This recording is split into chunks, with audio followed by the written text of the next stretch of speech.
All right, so in orthopedic trauma, there are breaks and then there are breaks. And the subtrochanteric fracture, that one's right at the top of the list of the really tough ones. It's way more than just a broken bone. Think of it like a super complex biomechanical puzzle, one that really truly tests a surgeon's skill. So we're going to dive in and figure out what exactly makes this fracture such a beast to handle. And this image, wow, it just perfectly captures the heart of the problem. See, a subtrochanteric fracture isn't some neat little crack that stays put. Nope. The second that femur breaks, it's like a full-on tug-of-war starts inside your thigh. You've got these massive, powerful muscles, the glutes, the iliopsoas, and they just start yanking the broken pieces of bone in totally different directions. And that creates this classic, really nasty deformity that's a nightmare to deal with. And you can imagine that tug-of-war has some serious consequences. We're talking incredibly high stakes here. I mean, look at this number, 25%. That's a potential rate for major complications. Things like the surgical implant failing, or the bone just giving up and not healing. We call that a non-union. A 1 in 4 chance of a major, major problem. That's why getting the treatment spot on right from the very beginning is absolutely critical. So let's get specific for a second. What is a subtrochanteric fracture? Well, it's all about location, location, location. We're talking about a break in the upper part of your thigh bone, the femur, but in a very particular spot, a 5-centimeter zone just underneath this little bony landmark called the lesser trochanter.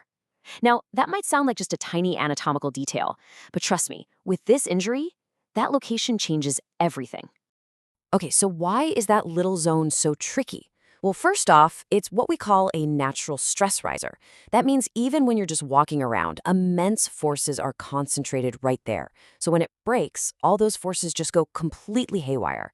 The top piece of the bone gets yanked up and out. Surgeons call this flexion and abduction. At the same time, another muscle group, the adductors, grabs the long bottom part of the bone and pulls it inward. What you end up with is this classic, really ugly deformity that surgeons literally have to wrestle back into place. All right, so how on earth do you even begin to fix a problem this complex? Well, you start with a blueprint. Before a surgeon can even think about what tools to use, they need a plan. And that plan starts with understanding exactly what kind of break they're looking at. This is where classification comes into play. And I love this quote because it really hits the nail on the head. Classifying a fracture isn't just some academic exercise, just for the paperwork. No way. It's a super practical tool. It's how the surgeon figures out how unstable the break is, what kind of fight they're in for in the OR, and most importantly, which specific piece of hardware they're going to need to win that fight.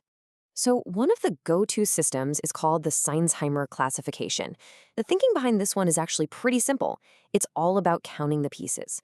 You just ask, is this a simple break in 2 parts, or is it totally shattered into a bunch of little fragments? You can guess the rest, right?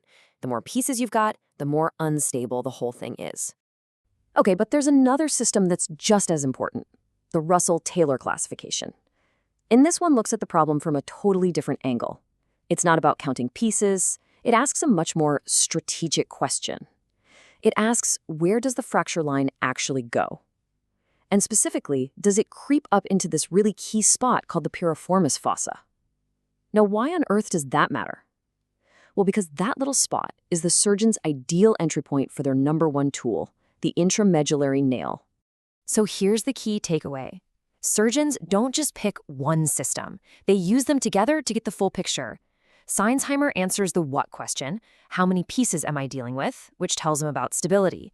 Then Russell-Taylor answers the how question, is my preferred entry point for the nail still usable, which tells him about strategy and which tools to pick.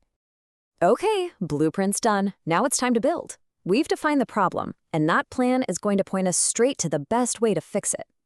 So, what's the solution? For these kinds of fractures, the gold standard, far and away, is something called an intramedullary nail. The best way to think of it is like a high-tech internal splint. The surgeon puts this strong metal rod right down the hollow center of the bone. Because it's right in the middle, it can share the body's weight with the bone itself. And that load sharing is just biomechanically brilliant. It creates a much more stable environment, which is exactly what you want for good healing. And this is a great visual comparison of the 2 main approaches.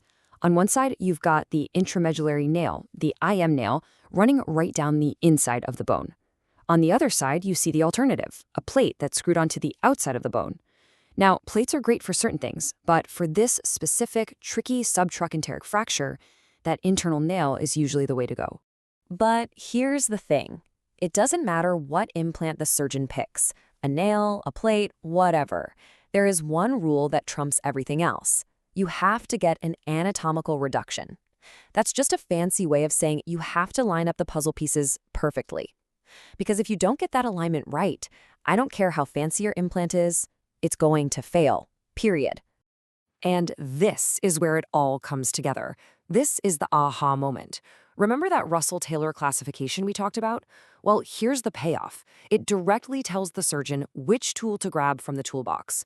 If the classification says the entry point, that piriformis fossa, is intact, great, you can use a standard nail.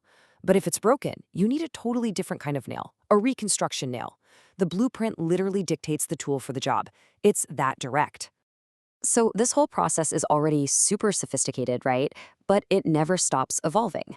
Now, surgeons are using cutting-edge tech to make these choices even more precise, pushing us towards the super personalized, data-driven world of fixing bones. And one of the coolest new tools is something called finite element analysis. The best way to describe it? It's literally a crash test for surgery. Engineers take a patient's CT scan, build a perfect digital copy of their bone, and then they can simulate the break and the repair on a computer. They can test out a nail versus a plate and see which one holds up better under stress, all before the surgeon even makes a single cut. And what's amazing is the kind of data you get from this. It's not vague, it's incredibly specific. For example, one study using this tech found a precise crossover point. They discovered that for fractures less than 3.8 centimeters below that lesser trochanter landmark, a plate was actually the stronger choice. But go 1 millimeter below that line, and the nail becomes the clear winner. I mean, that is surgical decision-making refined down to the millimeter. It's incredible. So this all leaves us with a pretty fascinating question to chew on, right? For as long as surgery has existed, it's been this amazing mix of science, hands-on experience, and, well, a kind of art or intuition. But now, as technology gives us these incredibly precise calculations, you have to wonder, is that balance going to shift? Is the surgeon's biggest challenge in the future going to be less about feel and experience and more about knowing when to just trust the numbers? It's a question that could really change what it means to be an expert surgeon.